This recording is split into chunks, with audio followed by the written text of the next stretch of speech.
תודה לליבי ולמתן. 10 דקות הבאות לשאלות שאנשים ירצו, רק אם יש שאלות, לא להתבייש אם אין. ומכעת עד הודעה חדשה, אני חושב שאתם גם יודעים את הטלפון שלי ושל ליבי. אנחנו בשעות המקובלות, לא בהפסקת צהריים, אפשר לטלפן אלינו, לשאול כל מה שרוצים. שאלות שיש כאן, בבקשה, בכל רם. ליבי, כנס להאזנה. דבר.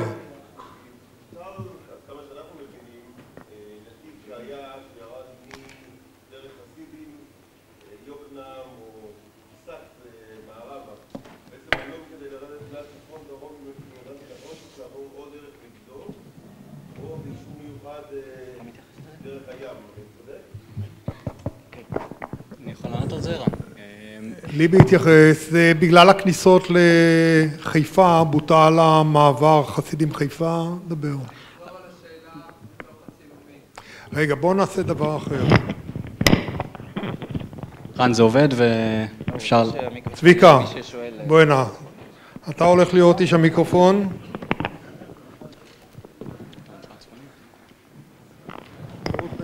אני אחזור לשאלה בינתיים.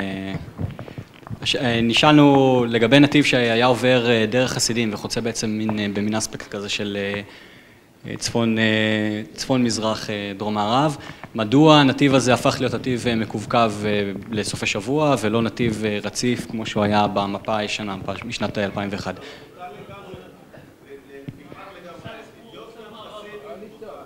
סליחה, אני חוזר, מדוע הוא בוטל, אז אני... אוקיי, יוקנעם כביש 6, אוקיי. אז נעשה זום אין לתוך האזור הזה של כפר חסידים, אני מבין עכשיו את השאלה שלכם יותר טוב. רבותיי, כבדו את החברים שלכם ועצמכם, אני מבקש להישאר במקום, לסיים את הערב הזה כמו שצריך. אז לכפר חסידים מתנקזים 3 נתיבים, עכשיו זה מה שאתם יכולים לראות. הנתיב המזרחי ביותר, המטרה שלו היא לשרת בעצם את מי שיוצא ממגידו, ולא יכול לטוס בתוך סיטי הרמת דוד, ועדיין רוצה להגיע לאזור הזה של כפר חסידים וצפונה. יש נתיב נוסף, נתיב מרכזי, שמשרת את מי שטס על קו החוף ומעט מזרחה, ורוצה להמשיך צפונה, נניח לזבולון וכו'.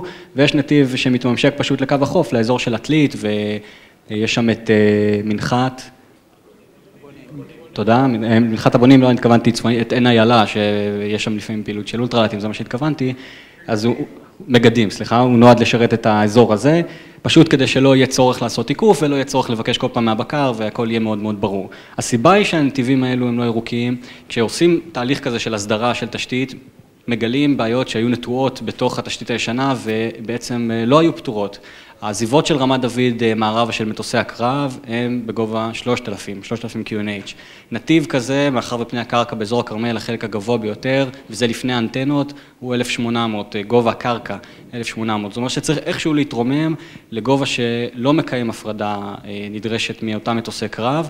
בעניין הזה אין יותר מדי חוכמות, המטוסים, גם מטוסים שממריאים רמת דוד, למרות שזה נראה כמו מרחק יחסית גדול והכל, ממריאים כבדים, ממריאים לפעמים גם לצורך טיסה בגובה נמוך, ולכן הם שומרים בכוונה את גובה 3,000 QNH, ולכן נאלצנו להדביק את הנתיב הזה מערבה לאורך כל השבוע, או באמת, כמו שגם נאמר פה בשאלה, לאפשר טיסה דרך מגידו ולעשות איזשהו מין עיקוף כזה, שברור לכולנו שהוא ארוך יותר ומייגע יותר, לכן הנתיב לאורך קו החוף נפתח במהלך השבוע. זה הרעיון. נוסף. שאלות נוספות.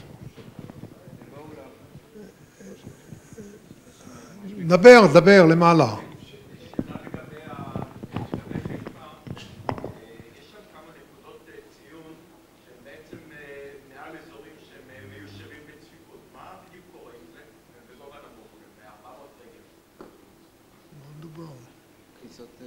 הכניסות לחיפה. התשתית, תראה, כל התשתית של מפת הגובה נמוך, מבחינת הלוגיקה, הלכה והשתמשה בנתיבים החקוריים כבר של מסוקים, של פעילות חקלאית וכו'. עכשיו, כמו שנאמר פה, המפה היא מכילה כנראה גם כן טעויות, גם דברים כאלו, שיהיה צורך כנראה להעביר אותם ולשנות טיפה. התייחסנו לאזורים מאוכלסים, ולדוגמה הכניסה מדרום, היא נעשית בצד הנכון של קו החוף, כדי, זאת אומרת, לא במרחק גדול מקו החוף, אבל בצד הלא מאוכלס של קו החוף. נעשו כל מיני, היו מחשבות בנוגע להימנעות מטיסה מעל אזורים מאוכלסים, כי ברור לנו שהכוונה היא לא לטוס מעל אזורים מאוכלסים בצפיפות, אבל כנראה שאם יש איזושהי נקודה ספציפית, פשוט צריך להציף אותה לרטה ולקבל עליה איזשהו מענה. רק מילה לגבי הקונספט, אז אני מזכיר שאיפה שיש נתיב, אז זה תשתית חקורה וידועה ומוכרת, כלומר, אף אחד לא יתפוס אתכם למה טסתם מעל אזור מיושב למרות שיש שם נתיב, או למה טסתם, וזה עלה לא מזמן, למה טסתם פחות מ-500 מטר מהגבול למרות שיש שם נתיב. אז בגדול זה הרעיון, איפה שספציפי גובר הכללי. איפה ששמנו נתיב, אז חקרנו את זה, יכול להיות שטעינו, אבל מותר לטוס איפה שיש נתיב עד שלא סגרנו את זה בפרסום מסודר. נוסף, אליהו.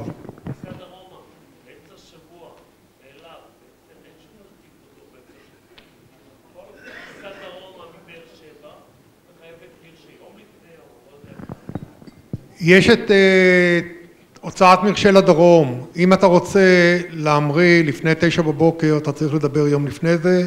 אחרי 9 בבוקר אתה מתקשר באותו בוקר. האנשי הדרום, רמי וחבורתו, מתורגלים בדבר הזה. העסק הזה עובד עם התראה מתאימה, ובגלל מגבעות חיל האוויר והטיסות בגובה נמוך וכל מה שקשור, אנחנו מוגבלים בדבר הזה מבאר שבע דרומה, אבל סך הכל הנוהל שעשו, אני חושב שהוא משביע רצון. אני מניח שאתה מכיר טוב את הפרק שכבר מעודכן מינואר, שאומר שזה שעתיים לפני מגישים תוכנית טיסה במקום שעה וזהו. זה ההבדל היחיד. טיסות דרומית לבאר שבע, בבית 08 כבר הרבה זמן, הם שעתיים לפני תוכנית טיסה. כן, אתה, בכל רם.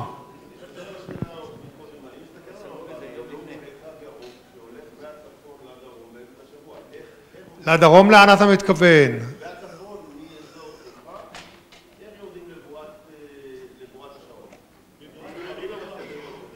יש קו.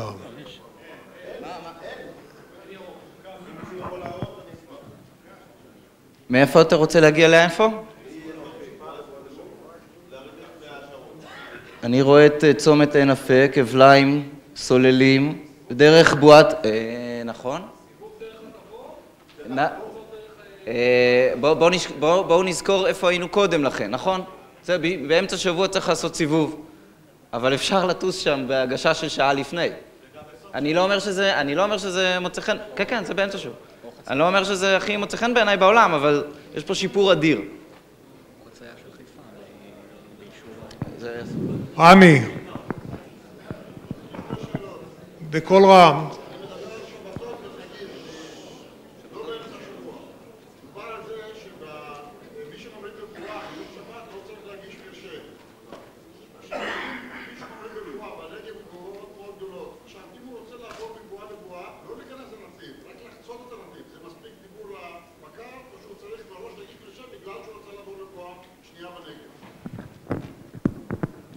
הזכרת לי שני דברים שגם כן מאוד מאוד חשוב לי שתצאו איתם מהכנס הזה. אחד, המונח הוא תוכנית טיסה. תוכנית טיסה זה מה שאתם מגישים ב-PSB, באינטרנט, בפקס. התשובה שאתם מקבלים, המידע שאתם מקבלים מיחידות ניהול התעבורה האווירית, מודיעין טיס, גם יחידת ניהול התעבורה האווירית וגם הפקח והבקר, היא מרשה טיסה, clearance.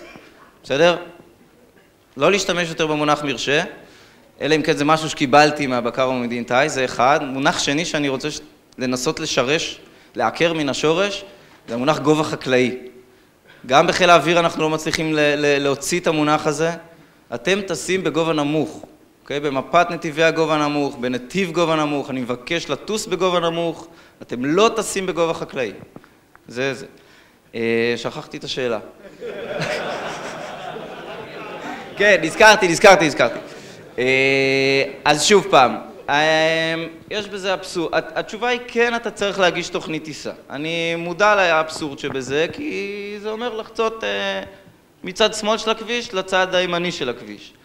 ולכן אני אומר, זה אם יש דבר ראשון שנעשה אחרי שהעסק קצת יתייצב, וחיל האוויר ירגישו ביטחון עם האוכלוסייה שהיום אין. אז זה אחד הנושאים הראשונים שנעשה. אני אתן לך זה, למה, במובן הזה תגיד